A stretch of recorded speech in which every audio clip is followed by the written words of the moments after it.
Guys দেখেন পানি কোন দিক দিয়ে বাড়াইতেছে, এটার কোনো রাস্তাতে খুঁজে হবে না। ইন্দোর হইলো সব ইঞ্জিনিয়ারিং করছে ইন্দোরে।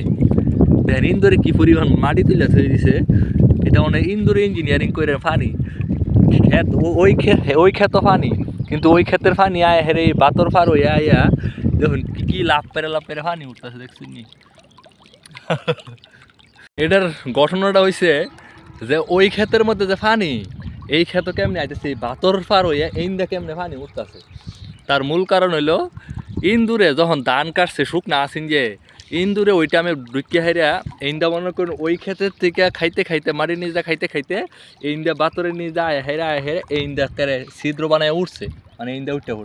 উঠে হাইরা এর লেগে এখন যে খেত পানি ছেড়ে দিচ্ছে ওই ছিদ্র ধরে ইন্দুরের বাসা দিয়ে ঢুকিয়ে ইন্দা বাড়ি হরতেছে।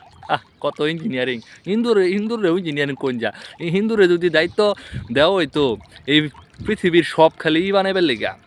করছে আন্ডারগ্রাউন্ড পথ ইন্দুরে সুন্দর করে বানাই দিত, কিন্তু ইন্দুরের সাইজটা ছোটো হ্যাঁ গাতা দিয়ে হয় ছোটো যাই কিছু করার নাই, কিন্তু সিস্টেমটা অনেক সুন্দর লাগতেছে দেখুন।